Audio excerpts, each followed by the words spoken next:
India से आए, हम चटनी वगैरह तो बना नहीं पाए, पर याद तो आती है इंडिया की।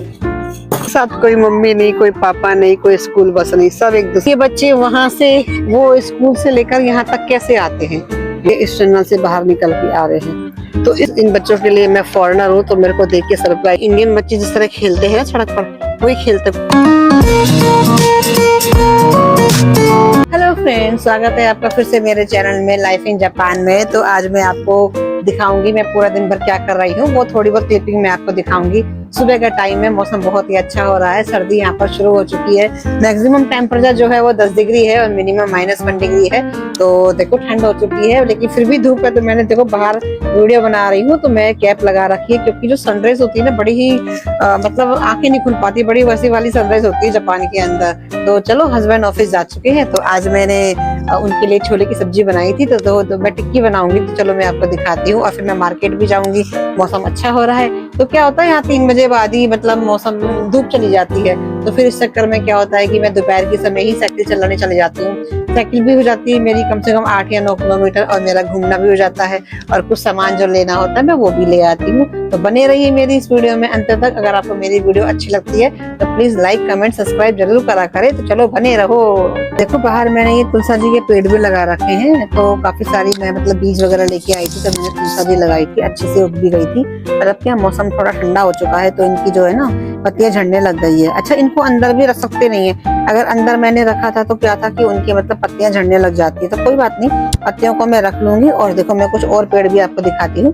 तो मैंने यहाँ पर ये वाले इनको मैं नाम भूल गई हूँ, ये भी मैंने लगा रखा है। छोटी मोटी गार्डनिंग कर रखी है मैंने, पर अभी क्या विंटर आने वाला है, आ चुका है, तो ये सारी पत्तियां झड़ जाएंगी।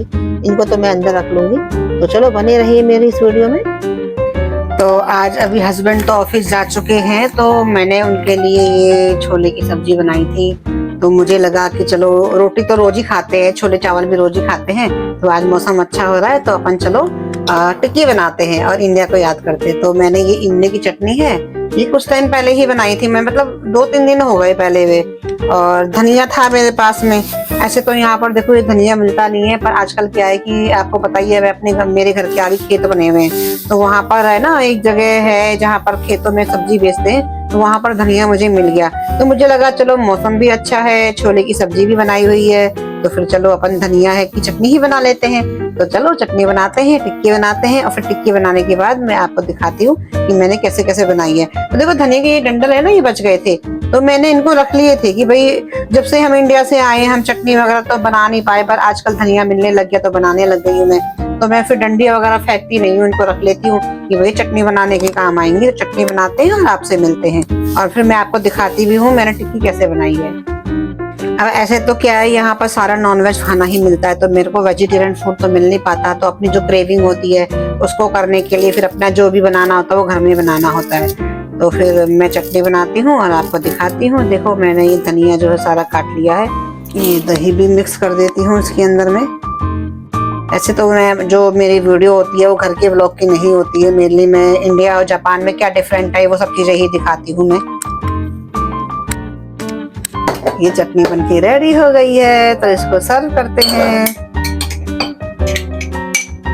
तो देखो ये चटनी, ये इमली की चटनी और ये छोले। अब हम बनाएंगे टिक्की। अभी मैंने आलू बॉईल करे हैं और मैं टिक्की बना के फिर जब मैं सर्व करूंगी तो मैं आपको दिखाऊंगी। आज इंडियन ग्रोसरी भी आई है, तो इसको भी मेरे को खोलना है और ओपन करना है।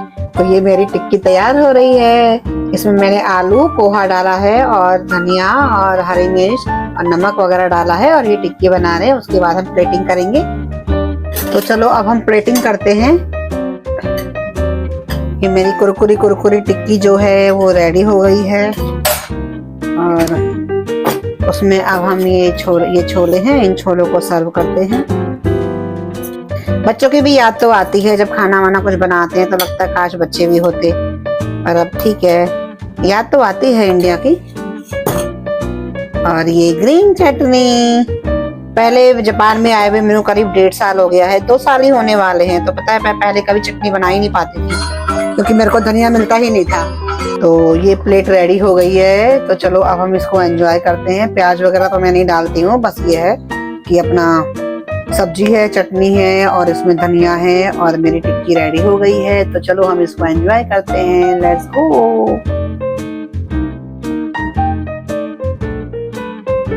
तो आज मैं आपको जापान के जो स्कूल के बच्चे होते हैं ना वो दिखाती हूँ। जैसे हमारे इंडिया में क्या होता है कि बच्चों के लिए स्कूल बस आती है या मम्मी या पापा छोड़ने के लिए आते हैं, और जापान में ऐसा नहीं होता। जापान में चाहे छोटा बच्चा हो चाहे बड़ा बच्चा हो, उनके स्कूलों की कोई बस नहीं होती, सारे बच्चे अकेले ही आते हैं। तो मैं आपको देखो कुछ बच्चों से मिलवाती हूँ और दिखाती हूँ मैं आपको। तो देखो ये बच्चे जापान के स्कूल के बच्चे हैं, इनके स्कूल की छुट्टी का टाइम हो गया है। तो ये बच्चे कोनिचिवा, देखो छोटे छोटे से बच्चे हैं। देखो इनके बैग में स्कूल लेके आए हैं, कोई मम्मी साथ में नहीं है, कोई कुछ नहीं है, अकेले जाते हैं ये लोग। तो देखो ये बच्चे आप। तो जापान के स्कूलों में क्या होता है, ऐसा होता है कि यहाँ पर जापान में क्या बच्चे सेफ हैं। क्यों है? क्योंकि देखो बच्चे इस रोड से आ रहे हैं, ये हाईवे है ना, हाईवे है। और बच्चों के स्कूल के जैसे बच्चों के लिए या हमारे लिए पैदल चलने वालों के लिए क्या होता है, अलग से ट्रैक बना हुआ होता है, इसलिए सारे बच्चे ये सेफ होते हैं। तो देखो कोनिचिवा। तो इनकी स्कूल की छुट्टी हो गई है। तो ये बच्चे देखो स्कूल से आ रहे हैं, कोई मम्मी नहीं है, कोई कुछ नहीं है। कोनिचिवा। देखो तो ये स्कूल के छोटे छोटे बच्चे हैं। तो यहाँ देखो सारे बच्चे भाग के आ रहे हैं। अब इनका स्कूल कहाँ पर है? ये हाईवे है और हाईवे के उस साइड इनका स्कूल है। तो उस रोड से ये लोग इस रोड तक पैदल आए हैं ये लोग, है ना। तो इतना सेफ है जापान। यहाँ पर कोई स्कूल बस नहीं होती, कुछ नहीं होता, सब बच्चे अपने आप आते हैं। क्योंकि ये जो है रूट है साइकिल वालों के लिए है, ये पैदल वालों के लिए, और देखो ये हाईवे है, तो इसलिए सारे बच्चे। चलो मैं आपको आगे और दिखाती हूँ। हमारे इंडिया वाले बच्चों की तरह देखो खेलते कूदते ये बच्चे आ रहे हैं, देखो। और फिर ये अपने अपने घरों में चले जाते हैं। तो जापान में जो स्कूल होते हैं ना, ये 5 किलोमीटर की रेंज में बने हुए थे। तो जो स्कूल बना होता है ना, उसके 5 किलोमीटर के आसपास वाले एरिया के बच्चे जो होते हैं वो सारे एक ही स्कूल में जाते हैं और ये पैदल ही आते हैं। तो देखो मैं आपको दिखाती हूँ फिर दोबारा से। तो देखो ये सारे बच्चे आ रहे हैं स्कूल से, इनकी किसी के साथ कोई मम्मी नहीं है। कोनिचिवा। वो देखो सारे बच्चे ग्रुप में आ रहे हैं और इनका जो स्कूल है वो इस साइड है। ये बच्चे इधर से लेकर इधर तक आए हैं। तो देखो ये बच्चों का पूरा ग्रुप आ रहा है, छोटे छोटे बच्चे। हाय देखो किसी के साथ कोई मम्मी नहीं, कोई पापा नहीं, कोई स्कूल बस नहीं, सब एक दूसरे को देखो पकड़ के खेलते कूदते इस तरह से आ रहे हैं, है ना। अब ये बच्चे वहां से वो स्कूल से लेकर यहाँ तक कैसे आते हैं वो भी मैं आपको दिखा देती हूँ। देखो और ये बच्चे ना 5-5 किलोमीटर डेली स्कूल से पैदल जाते हैं, पैदल आते हैं। देखो खेलते कूदते से हम लोग अपने बचपन में आते थे ना, सेम ऐसे ही जा रहे हैं।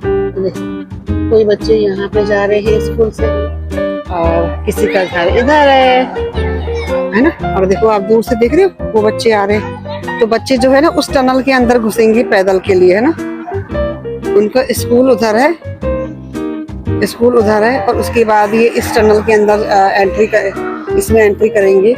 उसके बाद इस टनल को क्रॉस करके इस टनल से ये लोग बाहर निकल के आएंगे। तो ये बच्चे भी सारे यहीं से बाहर निकल के आए हैं। उसके बाद किसी का घर इधर सामने है, किसी का घर इधर है, सब अपने अपने घरों की तरफ चले जाएंगे। तो ये 5 किलोमीटर के दायरे, जैसे मान लो यहाँ पर स्कूल है ना, तो ये पूरे एरिया वाले इस पूरे एरिया में ये बच्चे फैले हुए हैं, ये सब बच्चे पैदल ही आएंगे। तो देखो अब देखो वो बच्चे टनल में से आ रहे हैं ना, ये बच्चे इस टनल में से एंट्री किए थे और देखो ये इस टनल से बाहर निकल के आ रहे हैं। तो इस तरह से बच्चों की सेफ्टी का ध्यान किया जाता है कि भाई अगर स्कूल आपका हाईवे के उधर है तो वहां से यहाँ पे आने के लिए पहले टनल को यूज किया, उसके बाद इस टनल से बच्चे हाईवे क्रॉस करके बाहर आए, और उसके बाद ये सब बच्चे अपने अपने रूट पे, किसी का जिसका घर उधर है वो वहां चला जाएगा, जिसका घर यहाँ है वो वहां चला जाएगा। और देखो ये बच्चे konnichiwa, hello, thank you, hello, bye bye. तो इन बच्चों के लिए मैं फॉरेनर हूँ तो मेरे को देख के सरप्राइजिंग हो रही है, कोई बाय बोल रहा है, कोई कोनिचिवा बोल रहा है। और आप देखो कितना अच्छा सीन है। इस समय दोपहर के 3 बज रहे हैं और देखो ये चेरी ब्लॉसम, ये ऑटम तो चल ही रहा है। आपको मेरी हर वीडियो में ऑटम दिखाई देता होगा क्योंकि यहाँ जापान में इस समय ऑटम का टाइम है, तो ये व्यू सब जगह चल रहा है। यहाँ के जितने भी पेड़ हरे, अगर ये पेड़ भी हरे दिख रहे हैं ना, ये पीले और लाल होने वाले हैं। और बच्चों के यहाँ देखो स्कूल बैग ऐसे फिक्स होते हैं। देखो ये बेबी है ना, इसका ये स्कूल बैग है। यहाँ पर है ना लेदर के बैग मिलते हैं, क्योंकि है ना यहाँ पर जैसे बर्फ पड़ेगी तो बच्चे बर्फ में भी जाएंगे, तो ये या बारिश होगी तो बच्चों के स्कूल बैग भीगते नहीं है। तो देखो अब कितनी दूर तक बच्चे पहुंचे। तो चलो अब चलते हैं आगे। जापान में क्या होता है, जैसे ये हाईवे है, हाईवे की रोड क्रॉस करने के लिए टनल बनाए जाते हैं ऐसे। तो यही पैदल वालों के लिए सेफ्टी है, स्कूल के बच्चों के लिए सेफ्टी है। और जो स्कूल तो मैंने आपको बता दिया कि इस टनल के उस साइड है ना, तो उधर की साइड वाले बच्चे भी उस स्कूल में आएंगे, यहाँ वाले बच्चे भी। और देखो ये लड़की भी टनल से निकल के आई है। अभी देखो ये टनल है और इससे ये निकल के आई है ना।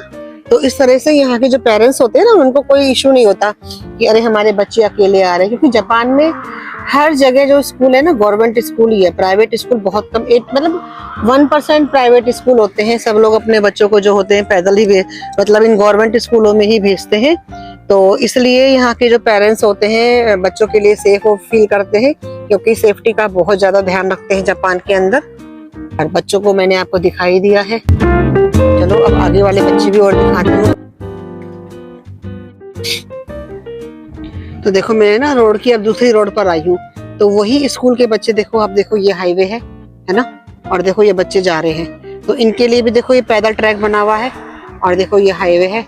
तो यहाँ भी देखो बच्चे उसी स्कूल वाले बच्चे हैं जिनका दूसरे साइड पे घर है। देखो ये अपने आप अकेले जा रहे हैं। तो इस तरह से यहाँ के बच्चे बिल्कुल सेफ फील है, और इनको पैदल चलने में कोई इशू नहीं होता, क्योंकि जापान के अंदर अगर आपको रहना है तो पैदल चलना तो बहुत जरूरी है, कंपलसरी है, सब लोग सीख ही जाते हैं। तो देखो आप ये बच्चे कम से कम 7 या 8 साल के बच्चे हैं, और ये 5 किलोमीटर दूर तक अपने घर जाएंगे, और सब बच्चे खेलते कूदते जा रहे हैं। मेरी अभी क्या रेड लाइट हो रही है, तो मैं आगे जा सकती नहीं हूँ इन्हें कैप्चर करने के लिए, पर मैं आपको इस तरह दिखा सकती हूँ। ये देखो आराम से पहुंचते, इनको घंटा भर लग जाएगा कम से कम पहुंचने में। तो हमारे इंडियन बच्चे जिस तरह खेलते हैं सड़क पर, वही खेलते कूदते जाते। तो अब मेरी ग्रीन लाइट हो गई है, मैं चलती हूँ। देखो बच्चे कैसे स्कूल से आए हुए बच्चे खेलते हुए जा रहे हैं। देखो कुछ इनको मिल जाता है। तो ये है बच्चों की लाइफ। तो बच्चे कहीं के भी हों, जापान के हो, इंडिया के हो, कहीं के भी हों, सब लोग एंजॉय करते हैं। और देखो दूर तक बच्चे पैदल जा रहे हैं। ये है बच्चों की यहाँ सेफ्टी और लाइफ। तो कैसी लगी आपको ये वाली वीडियो, जिसमें मैंने आज आपको जापान के स्कूल के बच्चों के बारे में बताया कि बच्चे यहाँ पर कितने सेफ हैं, और कैसे सारे बच्चे बिना पेरेंट्स के स्कूल से घर में अपने आप अकेले आते हैं। तो अगर आपको मेरी वीडियो अच्छी लगती है तो प्लीज लाइक करें, कमेंट करें, सब्सक्राइब करें। मिलते हैं अगली वीडियो में। Bye bye, Radhe Radhe, konnichiwa.